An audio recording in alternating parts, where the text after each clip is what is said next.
Dear viewers, I am with Dr. Kundan Kumar. Dr. Kundan Kumar is a very renowned physiotherapist in the world, and he has been doing a tremendous job in and across the society.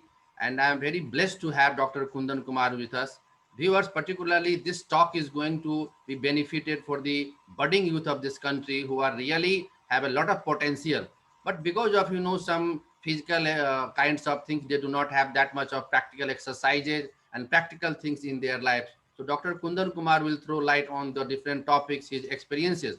Moreover, Dr. Kundan Kumar also has done tremendous kinds of working things with the Indian crickets also, and particularly the Ranji players. So he has a mix of lot of knowledge and everything. He himself will tell you all the things. We are blessed to have a gem like Dr. Kundan Kumar. आज हम लोगों की बहुत अच्छी बात है, बहुत ही हमारे लिए प्रसन्नता की बात है कि ऐसे शख्सियत हमारे साथ आज टॉक शो में है। और खास के जो हम लगातार टॉक शोज कर रहे हैं, जिसमें सिर्फ हम सिविल सेवा के बच्चों के लिए ही नहीं, तमाम तरह के लोग, हमने पहले जेपी पांडे साहब के साथ भी किया, जो कि डायरेक्टर हैं। हमने अभी पहले एक डिस्कस किया, डॉक्टर आईएएस हैं, उनके साथ किया। तो हमने कई लोगों के साथ किया। आज हमारे जो मेहमान हैं वो हैं डॉक्टर कुंदन कुमार सर। इस टॉक में आपका बहुत बहुत स्वागत है, आभार है। और हम आपसे निवेदन करते हैं कि आप अपने बारे में परिचय देते हुए हमारे जो व्यूअर्स हैं उनके लिए आप अपना परिचय बताएं, और विस्तार से जो आज की युवा पीढ़ी है वो कैसे फिट रहे,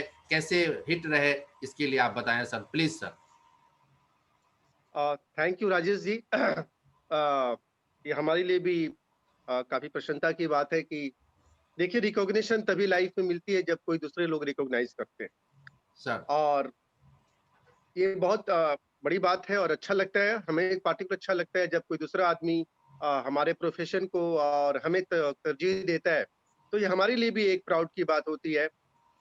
और मैं आपको थोड़ा इंट्रोड्यूस करूं कि मैं डॉक्टर कुंदन कुमार हूँ। स्पोर्ट्स फिजियोथेरेपी में मैंने मास्टर डिग्री किया कोई 5 साल पहले, और दिल्ली में भी करीब करीब 12 से 13 साल मैंने काम किया।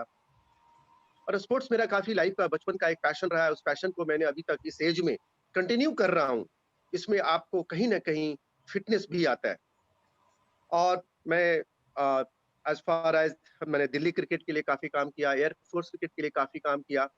मैंने ऑल इंडिया दुरंत कप होता है जो जिसमें सारे इंडियन प्लेयर फुटबॉल में, जो अम्बेडकर स्टेडियम दिल्ली में हो रहा था, उसमें मैं एज ए फिजियो पार्टिसिपेट किया था। उसमें ऑलमोस्ट सारे नेशनल और इंटरनेशनल प्लेयर थे उसमें ऑलमोस्ट। एज फार एज मैंने इंडिया ऑस्ट्रेलिया टेस्ट मैच जो कि 2013 में हुआ था फिरोजशाह कोटला में, उसमें मैं as a Delhi cricket association की ओर से मैं एज ए फिजियोथेरेपिस्ट वहाँ भी पार्टिसिपेट किया था। और बिहार की बात करें तो हम बिहार अंडर 16 टीम में भी थे। पिछले साल हम बीसीसीआई की ओर से, जो कि बीसीसीआई का एक बहुत बड़ा टूर्नामेंट है सीके नायडू ट्रॉफी, उसमें हम बीसीसीआई की ओर से भी हम एज ए फिजियोथेरेपिस्ट किए थे। तो हम स्पोर्ट्स में काफी रहा पैशन, और I am thanks to the god कि मैंने अपने पैशन को एज ए प्लेयर तो नहीं, मैं एज ए डॉक्टर इसको कंटिन्यू किया। जहां तक राजेश जी, आप यदि कहते हैं कि आप अपने नजर को घुमाइए, चारों ओर देखिए। आप चाहे वो कोई भी एनीबॉडी एल्स, आप इसको चाहे माई सेल्फ पे डॉक्टर हो, या आप खुद भी हो, या कोई ब्यूरोक्रेट्स हो, या कोई टेक्नोक्रेट्स हो, या कोई पॉलिटिशियन हो, एनीबॉडी एल्स, आप जब तक फिट नहीं है आप अपना कोई भी चीज को एक्सक्यूट नहीं कर सकते। जब ये 2000% सही है। आप में बहुत टैलेंट है, आप बहुत नॉलेज है, आपके अंदर बहुत स्किल है, मगर आप अपने स्किल को, आप अपने नॉलेज को सोसाइटी के पास एक्सक्यूट करने के काबिल नहीं है। क्यों? क्योंकि आप फिट नहीं है। Fit means what? अब फिट का डेफिनेशन क्या होता है? क्या जो देखने में जो सिर्फ सुंदर हो, लड़कियां जो देखने में बहुत हैंडसम हो, क्या उसी को सिर्फ फिट बोलते हैं? क्या जो फिल्म के जो हीरो पर्दे पे हमें दिखते हैं, जो बड़े बड़े सेलिब्रिटी होते हैं, क्या सिर्फ वही फिट होते हैं? तो फिट एक बहुत बड़ा डेफिनेशन है। फिटनेस जब तक जितनी आपकी अच्छी रहेगी, आपने देखा होगा, आप अपने लाइफ में देखा होगा कि लोग बहुत कम जानते हैं, कम लेवल के लोग होते हैं, मगर उनका आउटलुक, उनका फिटनेस लेवल इतना अच्छा होता है कि बाहर से देखने से लगते हैं कि सबसे ज्यादा तो उन्हीं को आता होगा। ये उनका आउटलुक पर्सनालिटी है। आप हजार के भीड़ में, कहते हैं ये कहावत भी हिंदी है कि जो दिखता है वही बिकता है? तो दिखना और बिकना एक एकदम सच्चाई है। हम वही पहले फल को लेते हैं जो हमें सबसे देखने में सुंदर लगता है। हो सकता है क्वालिटी दूसरे सेब का भी अच्छा हो, मगर यार ये सेब बहुत अच्छा है यार, इसको ले लो। ये केला बड़ा देखने में अच्छा लग रहा है, ये ले लो। ये घर देखने में बड़ा अच्छा लग रहा है, ये ले लो। तो हमारे साथ भी लाइफ में ऐसा ही होता है। बिल्कुल। हमारी आउटलुक, हमारी बॉडी लैंग्वेज, हमारी पोस्चर, हमारी जेस्चर, हमारे हेयर से लेकर के हम टो की बात करें, अपने बाल से लेकर के नाखून तक की बात करें, तो सब फिटनेस के अंदर ही आ जाते हैं। हम किसी व्यक्ति विशेष को आउटलुक एक बार देखते हैं, हम बाद में पूछते हैं आप क्या पढ़े हैं, आप कहाँ से पढ़े हैं, आपको क्या आता है, आप रिटेन टेस्ट लेंगे, आपका इंटरव्यू लेंगे, आपका जीडी लेंगे, बट फर्स्ट लुक जब आप हमारे रूम में कैबिन के अंदर कोई अंदर घुसता है, तो पहला कहते हैं परसेंटेज जो उसका आउटलुक पे जाता है।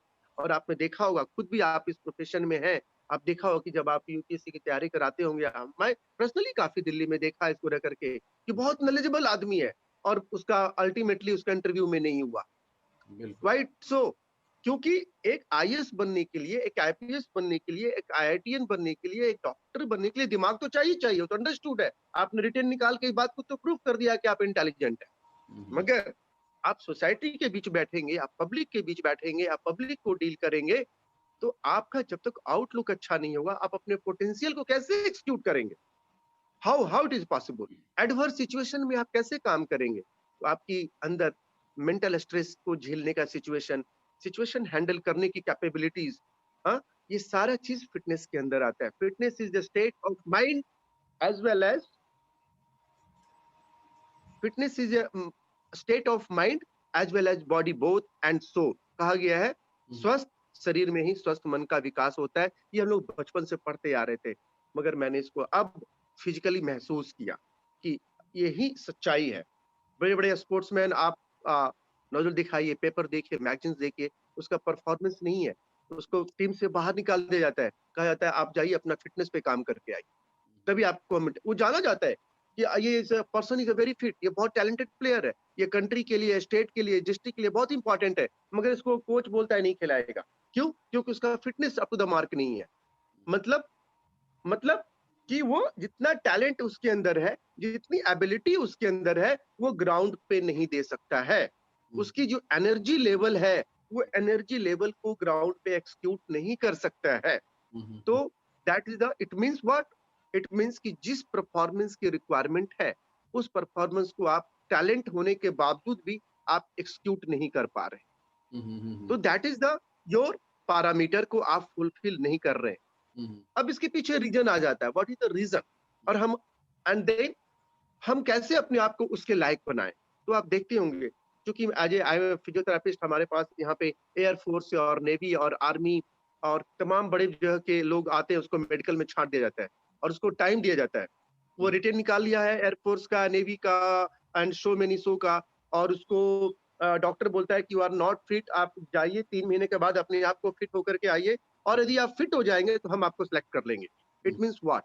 इट मीन्स ये कि आप कैपेबल हैं, आप हमारे ऑफिसर बनने लायक हैं, आप सिपाही बनने लायक हैं, मगर आपका फिटनेस लेवल इतना अप टू द मार्क नहीं है कि हम आपसे ये काम ले पाए, इसलिए आपको टाइम दिया जाता है।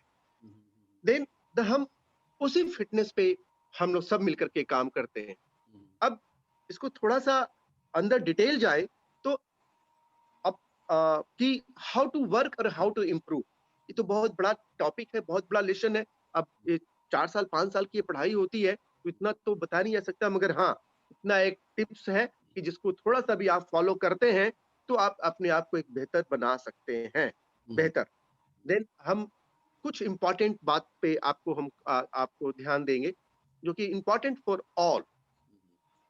हम बात करते हैं, तकरीबन बात कीजिए आप, जब बच्चा थोड़ा सा अवेयर हो जाता है, मतलब 8 साल या 10 साल का बच्चा 8 9 और 10th में आ जाता है, तो बच्चा थोड़ा सा लगने लगता है कि हमें फिट होना चाहिए और उसको हम इंकरेज कर सकते हैं, और टिल गो टू द आप अपने लास्ट मोमेंट तक जा सकते हैं। हम तो कहते हैं कि ओल्ड एज में भी पता, जितना ओल्ड एज का बंदा जितना होता है उसको ज्यादा केयर होना चाहिए फिटनेस पे, क्योंकि जैसे जैसे एज बढ़ता है हमारे बॉडी का सिस्टम, हमारे बॉडी के ऑर्गन्स, हमारे बॉडी के आई साइट, हमारे हियरिंग साइट, हमारे एब्डोमिनल, हमारे विसरा, वो सारे जो काम करने की जो इफिशिएंसी होती है वो लिटिल धीरे धीरे धीरे कम होते चले जाती है।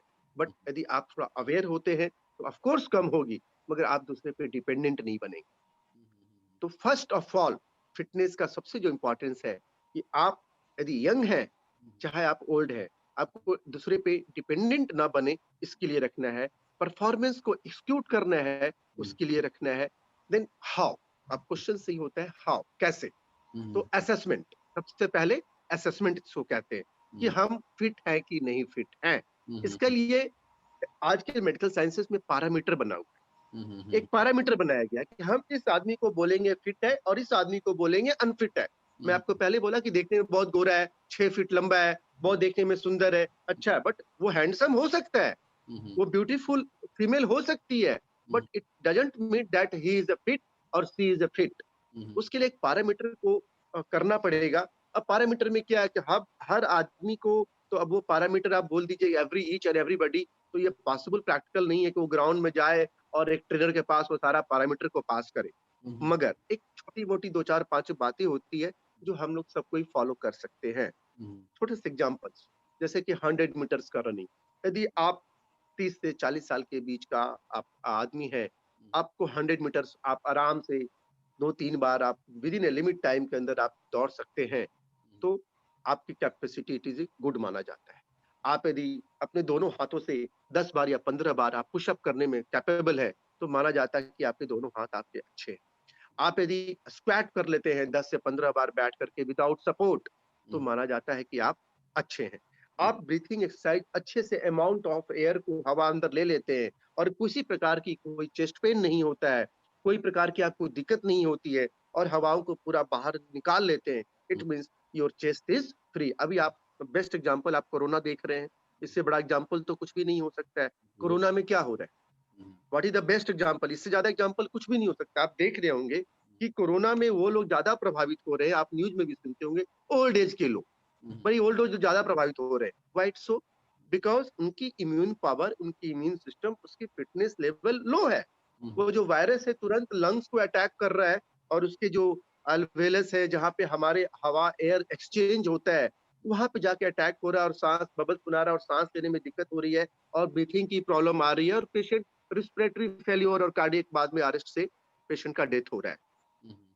मगर वहीं आप ये देख रहे होंगे कि जो लोग यंग हैं वो तुरंत रिकवर कर जा रहे हैं। तो फिटनेस लेवल आपका यदि अच्छा रहता है, तो जो माइक्रो ऑर्गेनिज्म यदि आपको इन्फेक्शन से अटैक भी करती है, either by airborne, by the waterborne, by the your foodborne, कोई भी प्रकार के इन्फेक्शन से आप अफेक्ट हो जाते हैं, चाहे आपका लंग्स हो, चाहे आपका आपका एब्डोमेन हो, चाहे आपका जो भी हो, तो एक बात तो है कि आप अफेक्ट हो गए। मगर यदि आपका इंड्योरेंस पावर अच्छा है, आपका फूड हैबिट अच्छा है, तो आप जो है तुरंत रिकवर कर जाए।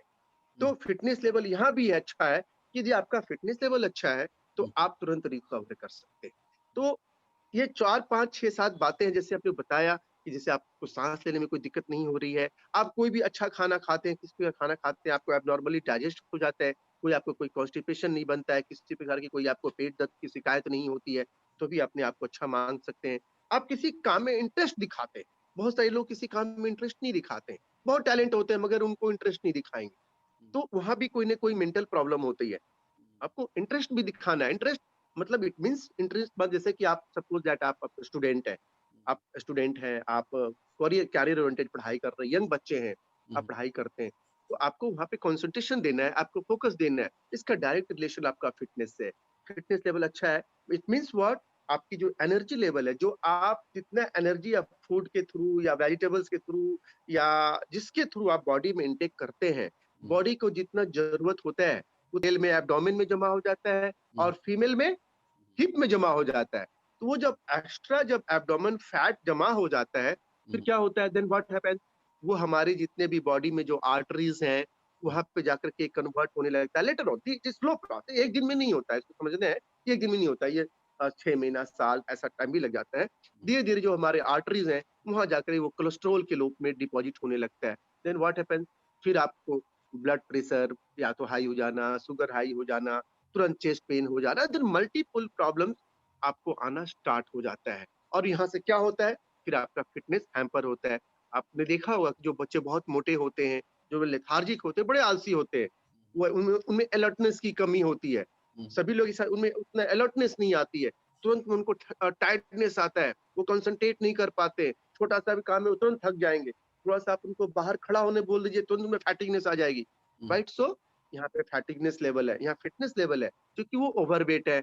ओवरवेट है इट मीन्स व्हाट, उनमें फैट का डिपोजिशन ज्यादा है। जब फैट का डिपोजिशन ज्यादा है, बॉडी की नीड से वो ज्यादा उनका बॉडी वेट है, तो वहां पे उनका कंसंट्रेशन लेवल, हैम्पर होता है। तो ये यंग बच्चों को भी इसमें अवेयर रहना है। आप according to the age, according to the profession, ये भी बहुत जरूरी है। अब छोटे से एग्जाम्पल लीजिए, एक स्टूडेंट है, वो सिर्फ पढ़ता है, स्कूल जाता है, घर आता है, सब कुछ करता है, तो उसको बहुत ज्यादा खाने की जरूरत नहीं है। लेकिन वही बच्चा यदि कोई स्पोर्ट्स को ज्वाइन कर लेता है, मतलब वो पढ़ के आता है और ग्राउंड में खेलने जाता है, फिर खेल करके आता है और फिर वो पढ़ता है, तो दोनों के फूड हैबिट चेंज हो जाएगी। क्यों? एक एग्जाम्पल, उसको 100 किलो कैलोरी चाहिए, दूसरा बंदा जो ग्राउंड जा रहा है, खेल करके आ रहा है, उसको थोड़ा ज्यादा एनर्जी चाहिए। तो वहां पे आप फूड हैबिट थोड़ा सा चेंज कराएंगे। क्यों? क्योंकि वो जाकर के ज्यादा एनर्जी रिलीज कर रहा है ग्राउंड में, दिन वो फिर कम बैक आ रहा है, फिर वो पढ़ाई कर रहा है, तो थोड़ा सा फूड हैबिट वहां पे चेंजेस आएगा। It means the fitness vary to the profession also. Same things, यदि आप हम बात करें ब्यूरोक्रेट्स की बात करें, वैसे जो लोग जैसे आप बताए जो यूपीएससी तैयारी करते हैं, सिविल सर्विसेज की तैयारी करते हैं, जो प्रतियोगिताओं परीक्षा की तैयारी करते हैं, तो वो ऐसे ज्यादातर बच्चे आप देखते होंगे, ज्यादातर वो कन्फाइंड होते हैं, एक रूम में रहते हैं, बैठ के पढ़ाई कर रहे होते हैं, बहुत बहुत देर तक 5 घंटा 7 घंटा ऐसे पढ़ते हैं, और बहुत ज्यादा टच में उतने ग्राउंड से उनका कोई ज्यादा मतलब नहीं होता है, क्योंकि वो उनका ना ड्रीम होता है ना उनका पैशन होता है। बिल्कुल। मगर यहाँ पे उनका एम होता है, हमको कॉम्पिटिशन कम्पीट करना है, हमें जॉब लेनी है, जॉब लेना है, और फिर तो तब तक उनका 30-40 साल ऐसे भी एज हो जाता है, फिर वो जॉब करते हैं, तो वो मोर देन वो 50 ईयर्स हो जाते हैं, तो उनको फिटनेस पे उनको टाइम उतना कहाँ मिलता है कॉन्सेंट्रेट करने का। मगर यदि आप यहीं पे अवेयर रहते हैं, थोड़ा सा आपके अंदर दिमाग के अंदर अवेयरनेस रहती है, यदि हम अपने माई सेल्फ, मैं अपने बारे में बातें करूँ, तो अब क्या है, मैं अवेयर हूँ, मुझे मालूम है कि मैं स्पोर्ट्स फिजियोथेरेपिस्ट, मुझे टीम के साथ ट्रेवल करना है, मैं एक पब्लिक फिगर हूँ, मुझे काफ़ी लोग देखते हैं, लोगों से मिलना है, तो हम अपने आप पे अवेयर रहते हैं। हम डेली आने से पहले थोड़ा-सा रनिंग, थोड़ा-सा पुशअप, थोड़ा-सा वॉकिंग, थोड़ा-सा ब्रीथिंग एक्सरसाइज, थोड़ा योगा, थोड़ा प्राणायाम, ये सारा काम मैं करके आकर के बैठता हूँ।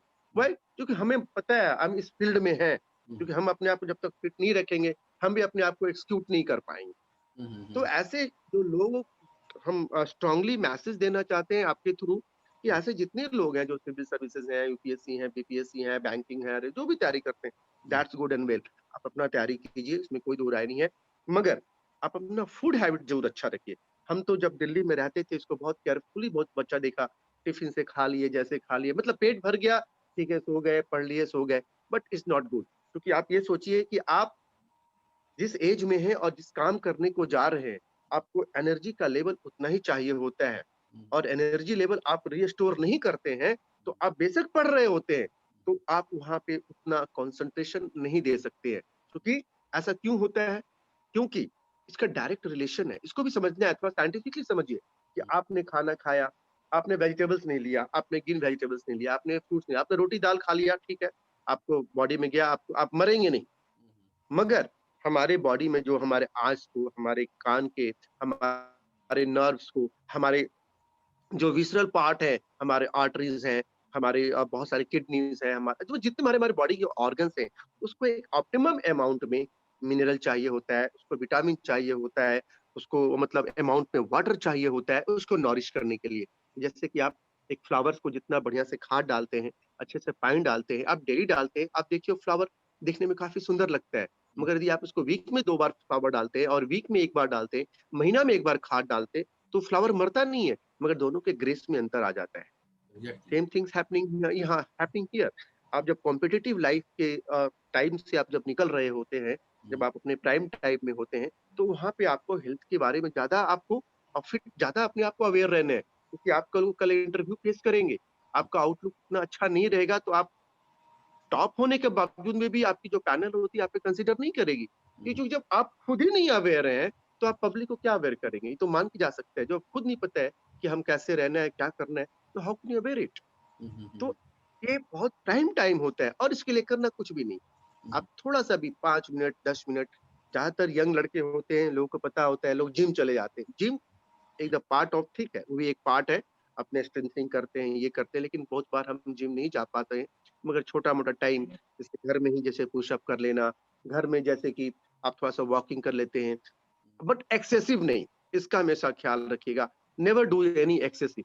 एक्सरसाइज थेरेपी का ये पहला रूल है, exercise should be slow and rhythmical, and if any pains is there, stop the exercise immediately. ये एक सिंपल सा लाइन है, जो हम पढ़े, जो आप को भी दे रहे हैं, जैसे जो भी हमारे लिसनर हैं, व्यूअर्स हैं, जो सुन रहे हैं, आप एक्सरसाइज कोई भी कीजिए। यदि आपको एक्सरसाइज करने से कोई भी आपको पेन हो जाता है, कोई अनकम्फर्ट हो जाता है, तो आप बिना पूछे, बिना बोले, बिना डॉक्टर से परामर्श लिए उसको बंद कर सकते हैं। इसकी ज़रूरी नहीं है कि आपको डॉक्टर से पूछना है, सर हम बंद करें, हमको ये इमीडिएटली आप बंद कीजिए और बाद में आप किसी से पूछ सकते हैं। मगर एट लीस्ट 20 मिनट या 15 से 20 मिनट आप एक्सरसाइज या तो अर्लीस्ट मॉर्निंग करें, या आपको उतना टाइम नहीं मिलता है, तो आप सोने से पहले भी कर सकते हैं। आप थोड़ा सांस का ब्रीथिंग एक्सरसाइज है, नाक से सांस लेना, मुँह से सांस छोड़ना, ये 5 मिनट 5 बार 10 बार कर लिए। आप थोड़ा-सा घर के अंदर जनरल वॉक कर लिए, थोड़ा-सा पुशअप कर लिए, हुँ? थोड़ा-सा इसको करते थोड़ा-सा स्ट्रेचिंग एक्सरसाइज़ेज़ कर लिए, जैसे काफ को स्ट्रेच कर लिए, हैमस्ट्रिंग स्ट्रेच कर लिए। थोड़ा-सा टाइम यदि है, तो आप ग्राउंड में जाके 5 मिनट 10 मिनट वॉक भी कर लेते हैं। इस काम को यदि आप करते हैं, आपके बॉडी के जो सर्कुलेशन है, जो आपके ब्लड सर्कुलेशन है, वो काफ़ी ऑप्टिमाइज़ रहेगा और बॉडी के हर पार्ट्स को एडुकेट अमाउंट में ब्लड मिलेगा। क्योंकि जो ब्लड का रिलेशन डायरेक्ट हमारे ऑक्सीजन से है। मैं आपको भी बताऊँ थोड़ा-सा टेक्निकली कि जो हम साँस लेते हैं, जो हम हवा अंदर लेते हैं, वो ऑक्सीजन के थ्रू कैरी होता है। हमारे ब्लड में हीमोग्लोबिन होता है। हीमोग्लोबिन क्या होता है, हमारे ऑक्सीजन उसमें अटैच होता है, जब हम साँस लेते हैं। एक लंबा ये प्रोसेस है, इसको होने में एक प्रोसेस लगता है। हम उस प्रोसेस पे नहीं जा रहे हैं। वो मतलब हमारे बॉडी में हीमोग्लोबिन होता है, वो ऑक्सीजन को अटैच करता है और वो आपके प्रत्येक बॉडी में जितने भी सेल हैं, वहाँ तक ऑक्सीजन पहुँचाता है। मगर जब आप अपने फ़िटनेस पे ध्यान उतना नहीं देते हैं, तो क्या होता है कि जो हमारे सेल हैं, उसको उतना अमाउंट ऑफ ऑक्सीजन नहीं मिल पाता है। जिसके कारण क्या होता है, पेशेंट में आलस हो जाना, जैसे कि आपको खाना नहीं मिला, आपको आलस आ जाना, तुरंत में इमीडिएटली फैटिगनेस महसूस करना, किसी चीज़ को आप कंसंट्रेशन में नहीं करना, कोई चीज़ को फ़ोकस नहीं करना, कन्फ्यूज़न में आ जाना, बार-बार कन्फाइंड होना। तो इस तरह की बातें दिमाग में आना शुरू होती है और इसको टेक्निकली देखा गया तो ये भी एक बड़ा मतलब मैं ये नहीं कह रहा हूँ कि यही एक रीज़न है, there are so many other reason और also there, but maybe one of the reason कि आप यदि इस काम को करते हैं, अच्छा से आप proper adequate amount of food लेते हैं, प्रॉपर थोड़ा-सा आप अपने फिटनेस पे जैसे हमने बताया उस पे थोड़ा ध्यान देते हैं, तो ये साइंटिफिकली देखा गया है कि हमारे बॉडी के जो भी सेल हैं, हमारे आर्टरी हैं, ब्लड वेसल्स हैं और जो सप्लाई ऑफ ऑक्सीजन है, जो हमारे हमारे लंग टिश्यू को, बॉडी के प्रत्येक सेल को इसको चाहिए होता है और वो ज़्यादा एडुकेट होता है और आप अपने आप को अच्छा महसूस करते हैं। हम आपको 2 एग्ज़ाम्पल इसके बारे में दे सकते हैं जिसको आप अच्छे से बहुत अच्छा से समझ सकते हैं everybody. I can give you the 2 examples. आप सपोज़ दैट आप किसी दिन महसूस करते होंगे, आप जैसे पढ़ाई कर रहे हैं आप और पढ़ाई करते समय आपने कोई अच्छा फूड किसी दिन आपने खाया, अपने मनपसंद का फूड खाया, तो आप महसूस करते होंगे कि आप उस दिन ज़्यादा खुश अंदर से महसूस करते हैं और आप जहाँ आपको 2 घंटा पढ़ना है, वहाँ बैठ के आप 3 घंटा की पढ़ाई कर लेते हैं। व्हाई सो ऐसा क्यों होता है? वही चीज़ जब आपको मन के हिसाब से वो फूड हैबिट नहीं मिलता है, तो आपको तुरंत में नींद आने लगती है, यार चलो सो जाते हैं और इस तरह से थोड़ा-सा नेगेटिव विचार इमीडिएटली आने लगता है। इट हैपेंस इसका साइंटिफिकली है क्योंकि हमारे बॉडी में सिर्फ ब्लड नहीं है, हमारे बॉडी में बहुत सारे हार्मोन्स हैं, बड़े सारे ग्लैंड्स हैं जो हमारे ब्रेन में जो और डिफरेंट डिफरेंट बॉडी के डिफरेंट डिफरेंट पार्ट्स में तो कंटिन्यूअस हमारे बॉडी में निकलते रहते हैं। मगर जब आप थोड़ा-सा फिटनेस पे वर्क करते हैं, तो ये जो हार्मोन्स हैं, ये जो ग्लैंड है, एक नॉर्मल बैलेंस वे में आपके बॉडी को देता है। जितना आपको आप 1 ग्लास पानी की जगह आपको कोई 5 ग्लास पानी पिला दे तो भी प्रॉब्लम हो जाएगा। आधा ग्लास पानी दो तो भी प्रॉब्लम हो जाएगा। मगर आप यदि बराबर-बराबर में पानी पीते रहते हैं, तो दैट्स गुड एंड वेल। तो ये हमारे हार्मोन्स हमारे जो बॉडी में निकलते हैं, एक बैलेंस वे में निकलते हैं। मगर यदि आप इस चीज़ को नेगलेक्ट करते हैं, आप उतना ध्यान तो भी ठीक है, आप मरेंगे नहीं, मैं बार-बार बोल रहा हूँ। ऐसा नहीं कि जो लोग फिटनेस नहीं कर रहे, वो सारे-सारे मर जाते हैं, ऐसा नहीं होता है। नोबडी गोइंग टू डाई मगर उसके अंदर वो परफॉर्मेंस, वो एक्सक्यूट सेंस ऑफ जो एक्टिवेशन होता है, वो नहीं नहीं हो पाता है। तो यहाँ एक बड़ा कारण ये भी है कि हमारे हार्मोनल इम्बैलेंस, हमारे बॉडी के जो ग्लैंड, ये सब भी प्रभावित होते हैं। मगर यदि आप उसको फिटनेस थोड़ा-सा अवेयर होते हैं, ये सब बहुत मेंटेन होता है और देन थर्ड्स कि आप ओवर एज में भी थोड़ा ज़्यादा एज होने के बावजूद भी आप अपने आप को स्मार्ट और आउट लुकिंग आप अच्छे रखते हैं। अब दूसरा जो सबसे कॉमनेस्ट कॉजेज़ हैं, आप हम बताएँ जो कि मैं खुद भी देखता हूँ, जो यंग बच्चे, जो स्कूल गोइंग बच्चे हैं और इवन जो प्रिपरेशन कर रहे हैं, कि सेम पोज़ीशन और सेम पोस्चर में एक ही काम को करना। अब जैसे एग्ज़ाम्पल आप तैयारी कर रहे हैं बैंकिंग का, 4 घंटा बैठ करके वो जीके जीएससी पढ़ते रहते हैं। एक ही कुर्सी बैठेगा, एक ही टेबल पे, एक ही लैंप चलाया, सवेरे बैठा 10 बजे खाना-वाना खा के सीधे उठा 3 बजे। तो 1 दिन में तो नहीं होता है, 2 दिन में नहीं होता, मगर जब इसी काम को आप बहुत लंबे टाइमों पर करते रहते हैं, महीना, 6 महीना, साल भर, तो जो आपकी जो स्पाइन होती है, जो ब्रेन से लेकर के नीचे सैक्रम तक जाती है, स्पाइनल कॉर्ड, जिसको स्पाइनल कॉर्ड बोलते हैं, वो हमारा एस शेप का होता है। आप इसको देखेंगे, एस शेप टाइप का होता है वो ऐसे। तो जब एक ही पोस्चर पे बहुत देर तक बैठा गया है, तो प्रैक्टिकली इस पे देखा कि जो जो हमारे जो दोनों डिस्क होते हैं, जिसको कि हम लोग इंग्लिश में इंटरवर्टिब्रल डिस्क बोलते हैं, वो दोनों एक दूसरे से कनेक्टेड होते हैं, सारे से कनेक्टेड होते हैं। वहाँ पे एक्सेसिव प्रेशर जनरेट कर जाता है और फिर क्या होता है, वो लो बैक का कारण बन जाता है। पेशेंट, बच्चे, यंग बच्चे, low back, upper back, middle back, neck pain, neck rigidity, neck movement disorder, spine movement disorder, ये सारे पेशेंट कंप्लेन करना शुरू करता है। तो ये व्हाट हैपेंस, सो ये अवेयरनेस नहीं है। ये लॉन्ग पोस्चर पे आप काम कर रहे हैं, लॉन्ग टाइम तक आप पढ़ रहे हैं, लेट के पढ़ रहे हैं तो लेट ही के पढ़ रहे हैं 8 घंटा, बैठ के पढ़ रहे हैं तो बैठ ही के पढ़ रहे हैं 5 घंटा। आप कहीं पे जो एक्टिविटी कर रहे हैं लंबा टाइम तक उसी पोजीशन पे, उसी पोस्चर पे कर रहे हैं। तो ये एक बहुत बड़ा फैक्टर है। स्कूल में बच्चे तो ऐसे ही स्कूल में 6 घंटा 7 घंटा बैठते हैं, जाकर के आपको स्कूल में बैठते हैं, वो बेंडिंग पोजीशन में बैठते हैं, वहां से घर आते हैं, फिर वो उल्टा सीधा डायरेक्शन में बैठ के फिर वो पढ़ना शुरू करते। तो ये कंटिन्यूअस जब ये लाइफस्टाइल बहुत लंबा दिन तक चलता है, तो ये पेन में कन्वर्ट होता है। और जैसे ही एक बार वो पेन में कन्वर्ट होगा, आपको पेन कंसंट्रेशन प्रॉब्लम, देन आपको रिजिडिटी, आपको इरिटेशन, हाँ, ये सारे मल्टीपल्स प्रॉब्लम आना स्टार्ट होना, ये नेचुरल है, इसमें कोई ये नहीं है। तो यहाँ पे then how we should, what should I should do, बहुत सिंपल है। आप अपने पोस्चर पे थोड़ा-सा चेंजेस दें। मैं सभी को, हम अपने क्लिनिक में भी ऐसे तमाम लोग आते हैं, मैं सबको बोलता हूँ कि फिटनेस करने के लिए बहुत ज़्यादा पैसे की ज़रूरत नहीं है, अवेयरनेस की ज़रूरत है, एडुकेशन की ज़रूरत है। ऐसा नहीं है कि फिट वही है जो अमेरिका का जो क्लिंटन और जॉर्ज बुश है, वही फिट रहेगा, बाकी हम लोग फिट नहीं रहेंगे क्योंकि उसके पास सारी सुविधाएँ हैं, ऐसा नहीं। हम भी फिट रह सकते हैं, बस हम थोड़ा-सा अवेयर हों।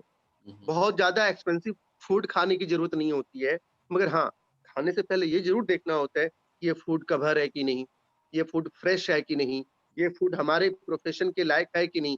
आप ऑफ़िशियल जॉब करते हैं, आप आप ऑफ़िसर हैं, आप ऑफ़िस का काम करते हैं। जब ऑफ़िस का काम कर रहे हैं तो बहुत ज़्यादा आपको इनटेक करके क्या ज़रूरत है? आप तो घर से निकलेंगे और जगह वहाँ दफ्तर में जाके बैठेंगे आप। तो वहाँ तो आपको उतना ही एनर्जी चाहिए जितना कि आपको मतलब ऑफिशियल है। लेकिन वही एक एक स्टूडेंट जब वहाँ से उठता है और ग्राउंड में जाके उसको खेलना है 7 घंटा, तो उसको चेंजेस लाना पड़ेगा। वहाँ उसको पोस्चर में भी चेंज लाना पड़ेगा, उसको पोजिशनिंग में भी चेंजेस लाने पड़ेंगे। तो ये एडुकेशन की ज़रूरत है। यदि आप अच्छे एडुकेट हैं और थोड़ा-सा अवेयर हैं, तो उसमें बहुत पैसे की ज़रूरत नहीं है। ज़्यादातर लोग मेरे पास क्लिनिक में ही बोलते हैं, "सर हमारे पास तो ये चीज़ नहीं है। सर हमारे पास तो वो चीज़ नहीं है।" मैं कहा ऐसा नहीं है, जब वो चीज़ नहीं है तो आपके हाथ-पैर तो है ना, हाथ-पैर को तो आप हिला सकते हैं ना, नेक को तो आप हिला सकते हैं, तो इसको हिलाइए कम से कम, गर्दन को हिलाइए, हिप को हिलाइए, एंकल टो को हिलाइए, इसमें कौन-सा पैसे लग रहे हैं? हुँ? बिल्कुल, बिल्कुल। गाजर मूली तो आप खा ही सकते हैं, आप दाल तो पी सकते हैं, हाँ? आप सिंपल कोई, ठीक है, बहुत महँगा अंगूर, ग्रेप्स, ड्राई फ्रूट्स नहीं खा सकते। मैं एक सेकंड के लिए मान सकता हूँ कि गाँव के आदमी को मैं बोल दूँ भाई आप डेली फल खाइए, आप डेली ड्राई फ्रूट खाइए, इट्स नॉट पॉसिबल। हो सकता है उनकी उतनी आर्थिक स्थिति अच्छी नहीं हो, मगर एट लीस्ट वो गरम चीज़ तो खा सकते हैं कि एक ही चीज़ आप आज बना लिया और उसी चीज़ को आप 3 दिन तक आप खाते रहें। भैया आप ऐसा तो नहीं कि आप 3 दिन खा लेंगे, कल बीमार पड़ जाएँगे, लेकिन बीमार पड़ने के चांसेस तो हैं, आपको टाइफाइड तो हो ही सकता है। फूड पॉइज़निंग तो हो ही सकता है, हाँ? गर्म पानी करके तो आप पी सकते हैं, ये सबको पता है, लेकिन इसको कोई एक्सक्यूट नहीं करता है। एग्ज़ैक्टली। गाँव में एरिया में, रिमोट एरिया में, चाहे आप स्टूडेंट हैं भाई, आप बहुत सारे स्टूडेंट वाले एरिया में पास फ्रिज नहीं होते। हुँ, गर्मी के मौसम में दिल्ली में रहता था, मैं देखता था भाई फ्रिज नहीं है, ठीक है, फ्रिज नहीं है मैं मान सकता हूँ। हुँ, मगर इतना तो पता है कि हम पानी बिजली का पानी नहीं पी सकते, लेकिन पानी को गर्म करके तो पिया जा सकता है, गर्म करके ठंडा तो पिया सकते हैं ना। हुँ, हुँ, तो हुँ, ये आपका एजुकेशन है। यदि आप थोड़ा-सा अवेयर रहेंगे, एडुकेट रहेंगे, एक बार पानी को गर्म करके ठंडा कर देंगे भई, आप उसको पी सकते हैं। नेचुरली है, वो आपको थोड़ा-सा ज़रूर आपको बेटर रहेगा। क्योंकि फूड, वाटर, एयर ये एक डायरेक्ट है, जो आपके बॉडी के, आपके आँख को, आपके नाक के, आपके कान को, आपके मेंटल स्टेटस को, आपके कंसंट्रेशन को, सबको फ्लक्चुएट करता है। आप हुँ, इसको नोटिस करते होंगे, ज़रूर देखते होंगे, जो लोग योगा, जो लोग प्राणायाम जो लोग स्पोर्ट्स में जुड़े रहते हैं उनका आउटलुक कैसा होता है, जो हम्म, और अदर्स का कैसा होता है। क्यों? वो ज्यादा अवेयर होते हैं, उनको मालूम है कि मुझे खेलना है तो फिट रहना है, तभी मुझे पैसा मिलेगा। लेकिन तीसरा आदमी सोचता है भैया हम तो बड़े ऑफिसर हैं, हम तो खेले ना कूदे, हमें तो उतना तनख्वाह मिलना ही है। लेकिन आपकी एफिशिएंसी जरूर कम हो रही है। आप सोच रहे हो कि हमको प्रमोशन औरों को मिल गया, हमें प्रमोशन नहीं मिला, वो लड़का टॉप किया, हमें नहीं किया। तो there multiple factors are there, मगर यहाँ फिटनेस चला आता है। आप इसको आप देखेंगे, इसकी असेसमेंट करेंगे तो मालूम चलेगा कि एक स्ट्रॉन्ग फैक्टर है। तो आपको मैं एक ही बात कहूंगा कि आप अवेयर रहिए। अवेयरनेस इज में, आप अवेयर रहेंगे तो आप नॉलेज गेन कर लेंगे। आप गूगल से सर्च करके, इधर से सर्च करके, उधर से सर्च करके आप कर लेंगे। अब अवेयर ही नहीं रहेंगे तो आपको हम किताब का लिटरेचर भी लिख करके दे देंगे, आप उसको पढ़ेंगे ही नहीं। हम्म, तो इसका इंपॉर्टेंस को समझना है, पोजीशन एंड पोस्चर को मेंटेन करना है, एक ही पोजीशन पे कभी कोई काम नहीं करना है, ओवर ईटिंग नहीं करना है। एक ओवर ईटिंग भी आजकल हैबिट है, जी, बैठे बैठे खाए जा रहे हैं, कभी कुछ खा रहे हैं, कभी कुछ खा रहे हैं, कभी चाउमीन खा रहे हैं, कभी बर्गर खा रहे हैं, कभी पिज्जा खा रहे हैं, कभी ये खा रहे हैं, वहां कभी चिकन खा रहे हैं, कुछ खाए जा रहे हैं, खाए जा रहे हैं। हम्म, बैठ के लड़के पढ़ रहे होते तो खाए जा रहे होते। तो ये भी एक प्रॉब्लम है कि ओवर ईटिंग नहीं होनी चाहिए, ओवर स्लीप भी नहीं होना चाहिए। चादर ओढ़ के भाई एग्जामिनेशन नहीं है, कुछ नहीं है, 3 दिन तक सो रहे हैं, हम्म, हैं? तो वो भी एक प्रॉब्लम है। भाई आप एक अमाउंट तक ही सोइएगा। अब ऐसा भी नहीं कि हम 3 दिन सोएंगे, 3 दिन पढ़ेंगे। ये सारे उल्टा सीधा आप इसको महसूस करते होंगे, शायद आपने भी देखा होगा, शायद आप भी कभी करते भी होंगे कि आप भैया ठीक है, आज नहीं है, आज मूड नहीं है, बिना खाना खाए सो जाओ, चलो यार आज बहुत खा लेते हैं। तो ये सारे रिलेवेंट होने से ये आपके दिमाग पे और आपके बॉडी पे 101% ये प्रभाव पड़ता है, साइंटिफिकली भी और अनसाइंटिफिकली भी। ये तो मैं आई एम ऑलरेडी इस प्रोफेशन में, तो इसको देखता हूँ और ये महसूस करता हूँ।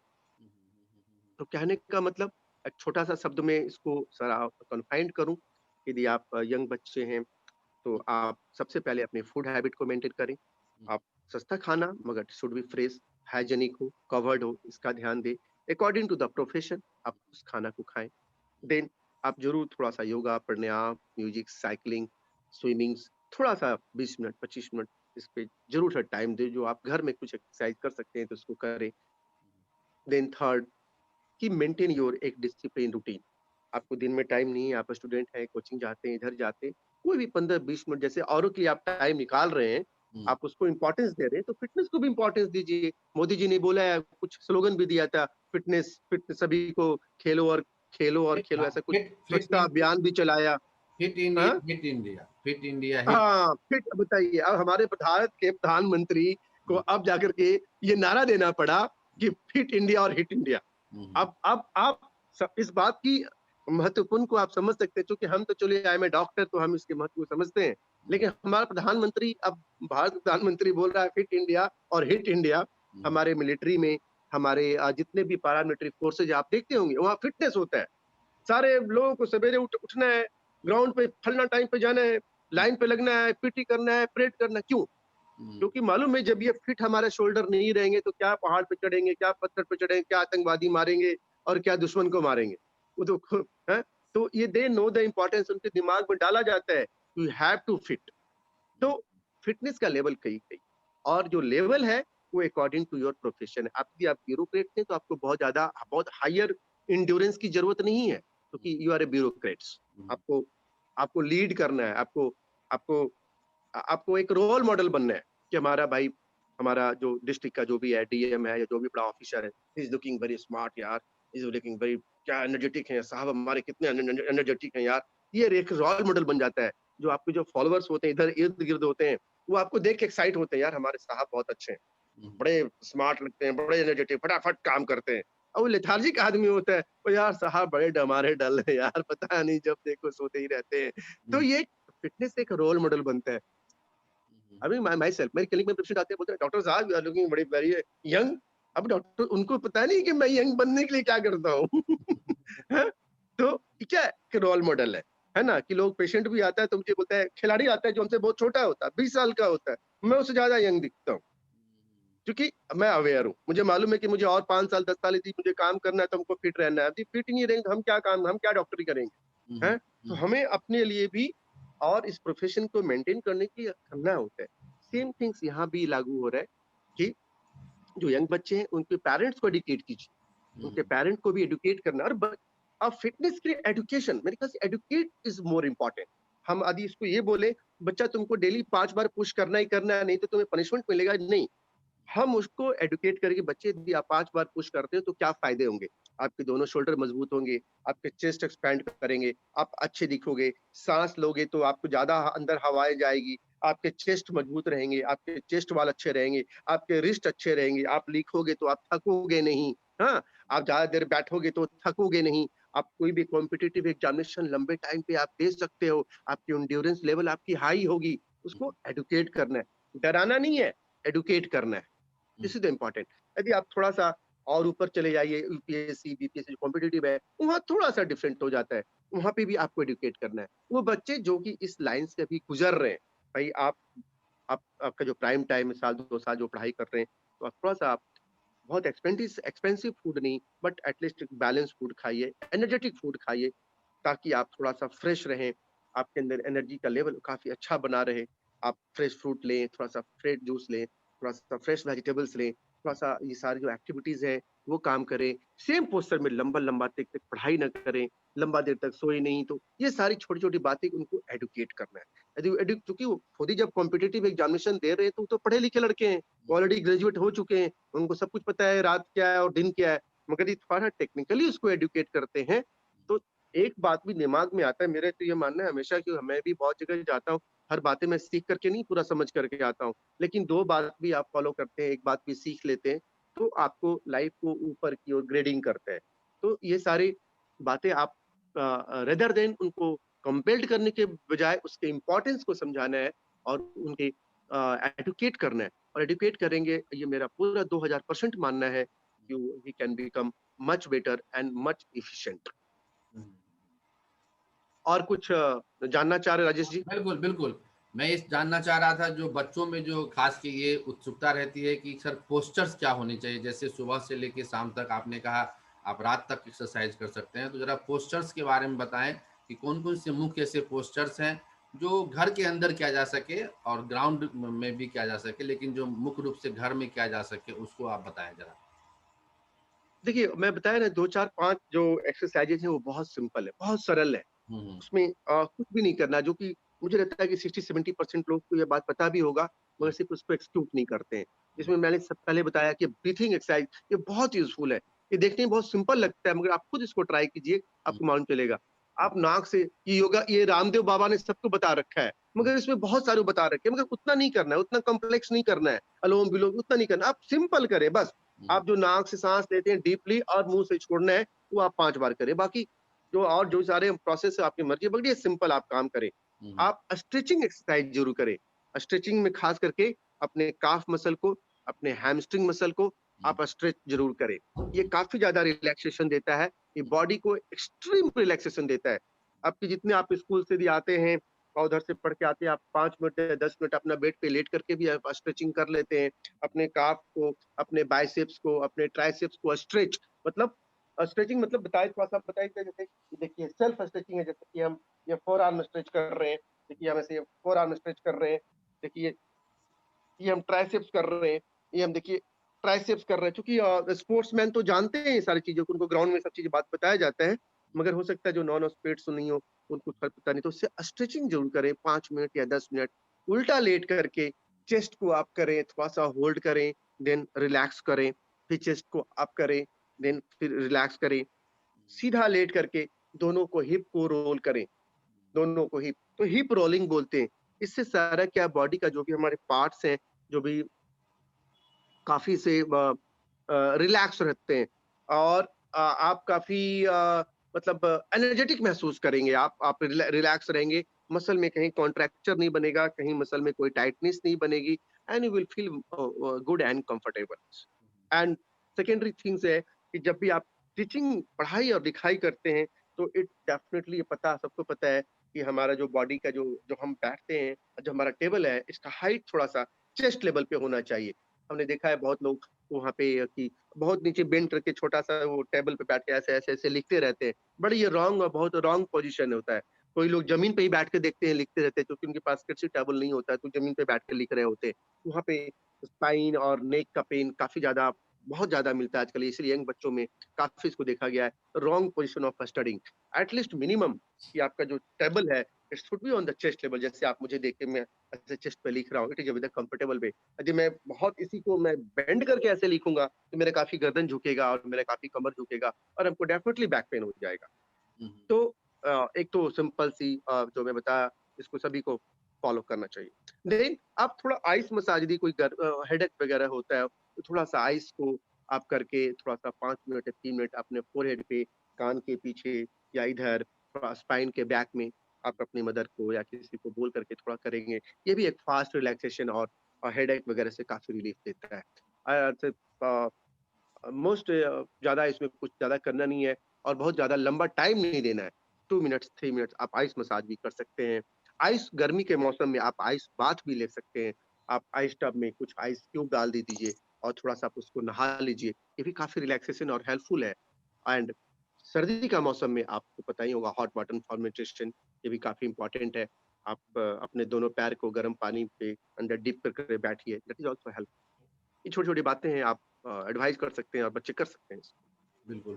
और विशेष रूप से मैं ये जानना चाहूँगा, जो बच्चे लंबे अवधि तक बैठते हैं उनको एसिडिटी की भी प्रॉब्लम होती है और मसल्स की, जैसे वो लिखते हैं तो उनको इस पे मसल्स जो है वीक होता है, तो मसल्स वीकनेस आजकल जनरेशन्स में काफ़ी पाए जाते हैं, तो मसल्स को कैसे स्टिफ बनाया जाए और जो ये तमाम जो छोटी-छोटी समस्याएँ हैं उस पे कैसे ओवरकम किया जाए? देखिए मैं आप जैसे बताया आपको, जैसे कि हाथ में जो आपने बताया कि स्टिफनेस होता है, जो लिखने में जो दिक्कत होती है। हुँ, देखिए इसका बहुत हम डेप्थ तो नहीं जाएँगे, क्योंकि इसके तो कोई एक कारण नहीं है। हुँ, देयर रो में so many reasons are there. हुँ, अब हुँ, तो किसी को मान लेते हैं कुछ मल्टीपल विटामिन की बॉडी में कमी हो जाए, हुँ, किसी की ऑलरेडी मसल्स ही बच्चे के वीक होते हैं, कोई लोग जेनेटिकली ही वीक होते हैं, उसके एंसेस्टर से वीक है, तो बच्चे जेनेटिकली वीक ही पैदा होते हैं। हुँ, उनकी एंड्योरेंस पावर ही बहुत लो होता है, हुँ, तुरंत फैटिगनेस हो जाता है, इमीडिएटली होता है, तो जेनेटिकली भी हो जाता है। देन फूड हैबिट यहाँ बहुत मेजर रोल है। मैंने आपको बार-बार शुरू से इस बात पे मैं बोल रहा हूँ, तो हुँ, मैं इसको ऑब्जर्व करता हूँ। फूड हैबिट आपका जब तक बैलेंस और अच्छा नहीं, चूँकि मैं आपको बताया कि हमारे बॉडी के आँख, नाक, कान, गला, मसल्स, बोन सबको डेवलप जो करता है, वो हुँ, करता है फूड हैबिट। सभी को कैल्शियम चाहिए, सभी को मल्टीपल विटामिन चाहिए, सभी को फास्फोरस चाहिए, सभी को जिंक चाहिए, सभी को, किसी को आयरन चाहिए, किसी को क्या बोलते हैं, अदर्स मिनरल्स चाहिए। ये सब चीज़ हमारे बॉडी को एडिक्वेट अकाउंट्स में मिलना चाहिए और ये तभी मिलेगा जब आप सब कुछ एक बैलेंस वे में खाना खाते हैं। ये हुँ, सबसे जो इम्पोर्टेंट चीज़ है, आपका फूड हैबिट, और इसके लिए कोई कॉस्टली चीज़ नहीं खाना है। Don't consume anythings excessive. हुँ, एक ही चीज़ को नहीं खा रहे हैं आप। रोटी खा रहे हैं तो आप रोटी खा रहे हैं, राजमा खा रहे हैं तो राजमा खा रहे हैं, कढ़ी चावल खा रहे हैं तो कढ़ी चावल खाए जा रहे हैं, चिकन खा रहे हैं तो 10 दिन चिकन ही खाए जा रहे हैं। ऐसा नहीं। द रूटीन वर्क सिस्टम, आप देखते होंगे कि हमारे जो बीसीसीआई की जो मेन्यू होती है, अकॉर्डिंग टू द मेन्यू बना रहता है हुँ, कि आपको मॉर्निंग में ये लेना है, ये लेना है, ये लेना है। सब्जी में भी ये सब्जी लेना है, ये सब्जी लेना है, ये लेना है। ये फूड हैबिट के कारण पे फ़ोकस करना है। और सिंपल यदि आपको है, तो आप आजकल जो होते हैं आउट स्ट्रेच हैंड एक्सरसाइज जिसको कहते हैं, हाथ को आप दीवार में रखिए, बहुत सिंपल है, और उसको रख करके फोर्स करके उसको स्ट्रेच कीजिए एंड रिलैक्स कीजिए, होल्ड एंड रिलैक्स। वहाँ पे 5 minute, 7 minute, 3 minute, 2 minute, 1 minute वहाँ पे होल्डिंग दीजिए, फिर रिलैक्स कीजिए। Then hold it and relax it. एक सिंपल तो एक वो है। देन आप कोई भी रबर बॉल वगैरह जो आता है आजकल मार्केट में, रबर बॉल सिंपल जो होते हैं, आप उस बॉल को पकड़ करके उसको होल्ड कीजिए मन के अंदर, 1 2 3 4 5 6 7 8 9 10, रिलैक्स। जाए पेशेंट, 1 2 3 4 5 6 7 8 9 10, रिलैक्स। थोड़ा सा ये 2-3 एक्सरसाइजेस भी कर सकते हैं। प्रणाम वाली मूड का एक्सरसाइज कहते हैं। दोनों हाथ को ऐसे किया, क्लास्प किया ऐसे, 1 2 3 4 5 6 7 8 9 10, 1 2 3 4 5 6 7 8 9 10। ऐसे भी आप एक्सरसाइजेस को भी थोड़ा आप कर सकते हैं। बट मैं तो कहूँगा ये सारे एक्सरसाइजेस तो ठीक है, but improve your balance food diet is very important. तो मस्कुलर के लिए आपको यदि वीकनेस है, नर्व की प्रॉब्लम है, तो विटामिन्स और मिनरल्स, कैल्शियम और प्रोटीन, ये सब बैलेंस में होना चाहिए। एक्सेसिव नहीं और कम भी। बिल्कुल, बिल्कुल, बिल्कुल। तो जैसा समय की बहुत पाबंदी है, आपने बहुत, डॉक्टर कुंदन साहब ने बहुत अच्छी-अच्छी बातें बताएँ और उन्होंने बताया किस तरीके से जो फूड हैबिट है वो आपके एक्सरसाइज़ के लिए, आपकी सारी चीज़ों के लिए ज़रूरी है और एक बार-बार ये जोड़ दे रहे हैं कि अच्छी फूड हैबिट हो। फूड हैबिट के साथ-साथ जो आपका रूटीन लाइफ़ है वो भी अच्छा हो, तभी आप लंबे समय तक, जैसे अभी अमेरिका के अंदर 74 साल की उम्र में उन्होंने प्रेसिडेंट बना है। तो ये देखिए कि किस तरीके से 74 हाँ, ईयर्स में जाके वहाँ पे यस, यूएस के यस, अंदर में लोग, it's a kind of inspiration from all. तो ये हमें सीखने यस, की चीज़ है। यस, डॉक्टर कुंदन साहब खुद यस, तकरीबन 50 साल की उम्र के हैं, तो किस तरीके से फिट रहते हैं। आज भी जब मैं इनको देखता हूँ कि ये बॉलिंग कर लेते हैं, तो मुझे लगता है कि कहाँ से इनको एनर्जी आती है, कहाँ से ये सारी चीज़ें आती हैं, और राउंड द क्लॉक ये मैच काम खेलता करते हूँ। हैं। तो ये हाँ, ये मैंने खुद यस, उनके लाइफ में देखा है, दिल्ली में देखा है, पटना यस, में देखा है, कभी पटना में है, कभी देखते हैं सिक्किम में है, कोलकाता में है। तो ये जो एनर्जी लेवल है, ये सर ने बिल्कुल यस, अपने लाइफ को, गांधी जी बार-बार कहते थे कि what you preach you also follow. तो डॉक्टर कुंदन साहब जो बता रहे हैं, उन्होंने अपने लाइफ के अंदर में फॉलो भी किया है, और मुझे ऐसा लगता है कि जो सर आपने बातें बताई हैं बिल्कुल ही सही और बिल्कुल अनुभव आधारित है, एम्पिरिकल है, प्रैक्टिकल है, यस, बिहेवियरल है, और ये सभी लोगों यस, यस, को, चाहे वो किसी भी प्रोफेशन में है, उनको माने। और सर के साथ जो है हमारी बातचीत जारी रहेगी। अभी ये सिलसिला, ये पहला वीडियो है, पहला टॉक शोज है। हम इनके साथ और भी कई टॉक शोज करेंगे, और मुझे भी आज बातों बातों में बहुत सारी जानकारियां मिली हैं। तो मैं आपका बहुत बहुत राजेश जी, आभारी हूँ। हाँ, राजेश जी, हम अगले बार आपको प्रॉपर हम फूड हैबिट के बारे में बताएंगे। सर सर प्रॉपर सर कि सर। क्या चीज, कितना, क्या विटामिन, किस विटामिन और कितना प्रोटीन और कितना फैट, कितनी कैलोरी, किस एज के बच्चे को, किस ग्रुप के बच्चे को लेना है, ये आपको हम नॉलेज देंगे। ये बिल्कुल बहुत इंपॉर्टेंट है। बिल्कुल ये बिल्कुल। इट इज और हाईली इंपॉर्टेंट।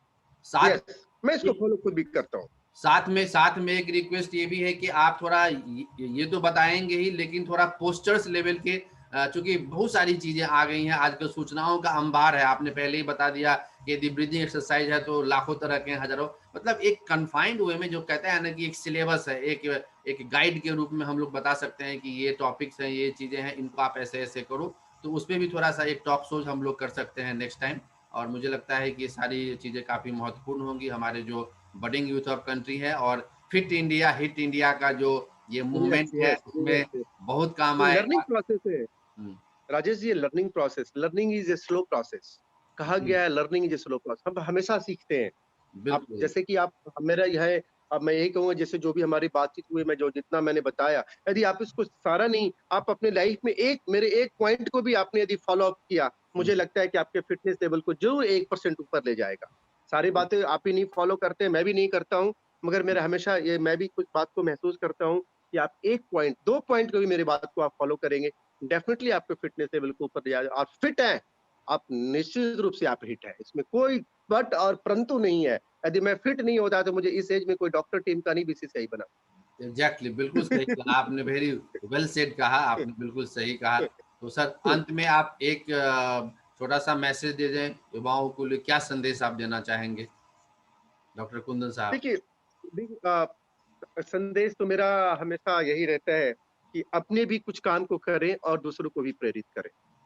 बहुत। जो काम अच्छा करो, अपने भी करें, दूसरों को भी करें। यदि आप कुछ जानते हैं, हम्म, यदि आप में कुछ स्किल है, आप में कुछ नॉलेज है, हम्म, आपने कुछ ज्यादा कुछ हासिल किया, आपने कुछ ज्यादा अचीव किया है, तो हम्म, थोड़ा सा आप जहाँ रहते हैं, हम्म, जैसे I am a doctor in my clinic, तो जो भी पेशेंट आते हैं, जो खिलाड़ी आते हैं, मैं उसको एटलीस्ट बताता हूँ। यदि मैं 100 को बताता हूँ, तो 100 नहीं, 5 सही, 10 सही उसको फॉलो करते होंगे। यदि मैंने साल में 100 लोग को भी एडुकेट कर दिया, हम्म, तो मुझे लगा कि मैंने एक अच्छा काम किया। तो अपने साथ-साथ आप दूसरों को ज़रूर प्रेरित करें। ये मेरा अपना इनर विज़न है और मेरा अपना ये ज़रूर सोच है। मैं इसको फ़ॉलो करता हूँ। जी जी जी। तो यही संदेश बहुत। है कि आप भी फिट रहें और दूसरों को एनकरेज करें और एडुकेट करें।